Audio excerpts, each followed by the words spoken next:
जंतर मंतर। रामू एक गरीब आदमी था जो एक छोटे से गांव में रहता था।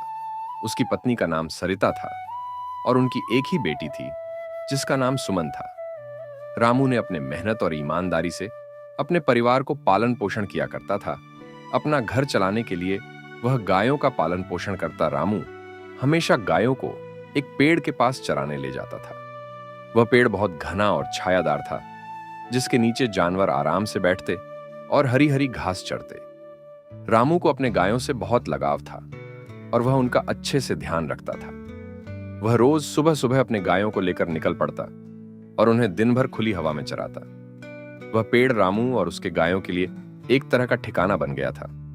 दोपहर की गर्मी में रामू भी पेड़ की छांव में बैठकर सुस्ताता। एक दिन अगली सुबह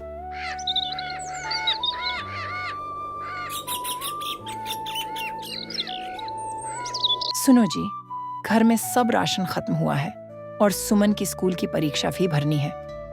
देखो जी, अब मैं तंग आ गई हूँ सुमन से झूठ बोल बोल के। सरिता, तुम तो जानती हो हम किस परेशानी से गुजर रहे हैं। मैं मेरी तरफ से पूरी कोशिश कर रहा हूं कुछ ना कुछ तो करने की, पर कहीं से भी पैसे नहीं आ रहे। हाँ, मैं सब जानती हूँ, पर तुम कुछ तो करो जिससे हमारी सारी परेशानी खत्म हो। तभी सुमन गुस्से में घर आती है। बाबा, मैं मेरे दोस्तों के तानों से परेशान हो गई हूँ। मुझे अभी के अभी नए कपड़े चाहिए। बेटा, थोड़े दिन रुको, मैं ला दूंगा तुम्हें नए कपड़े। बस एक जगह काम मिलने ही वाला है, फिर तुम जो कहो, जैसे कहो वैसे कपड़े ले लेना। नहीं, मुझे कुछ नहीं सुनना। जब मैं खेलने जाती हूँ तब मेरे दोस्त मुझे परेशान करते हैं। सुमन उसके साथ जो हुआ वो सब बताती है। अरे सुमन, ये क्या पहन कर आई हो? ऊपर शर्ट और नीचे घाघरा, आधी लड़की आधा लड़का। ये बात बोलकर सुमन की सहेलियां उस पर हंसती हैं। रामू ये बात सुनकर निराश होता है और बिना खाए ही काम पर निकल जाता है।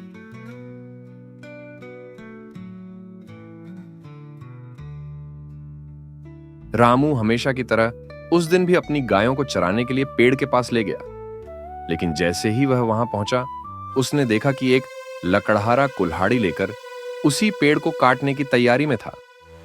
रामू को यह देखकर बहुत दुख हुआ क्योंकि वह पेड़ न केवल जानवरों के आराम और चारे का सहारा था। अरे भाई, तुम ये क्या कर रहे हो? मुझे इस पेड़ की लकड़ी की जरूरत है। मैं इसे काटकर बाजार में बेचूंगा, तभी मेरे घर का खर्चा चल पाएगा। भैया, कृपया इस पेड़ को मत काटो। यह पेड़ हमारे जानवरों के लिए एकमात्र छांवदार जगह है। अगर इसे काट दिया गया तो वे इस गर्मी में कहां आराम करेंगे। लेकिन इस पेड़ को मत काटो। ये सिर्फ हमारा नहीं बल्कि बहुत से पक्षियों और जानवरों का भी घर है। ठीक है, मैं इस पेड़ को नहीं काटूंगा। तुम सच कहते हो, पेड़ सिर्फ लकड़ी नहीं होते, वे जीवन का सहारा होते हैं। रामू की विनम्रता और पेड़ के प्रति उसके प्रेम को देखकर उसका दिल पिघल गया और लकड़हारा वहां से चला गया। रामू ने खुशी खुशी लकड़हारे का धन्यवाद किया।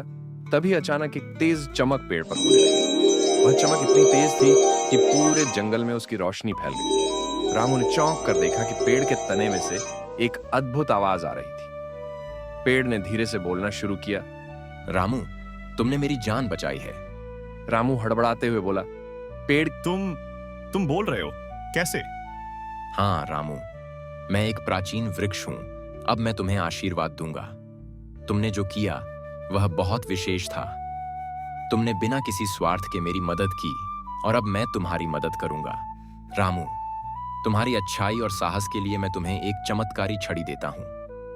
यह छड़ी तुम्हारे हर अच्छे काम में सहायक बनेगी। यह छड़ी तुम्हारे साथ हर कठिनाई में खड़ी रहेगी और तुम्हें संकटों से उबारने की शक्ति देगी। रामू चमत्कारी छड़ी लेकर पूरे जोश के साथ दौड़ता हुआ अपने घर पहुंचा।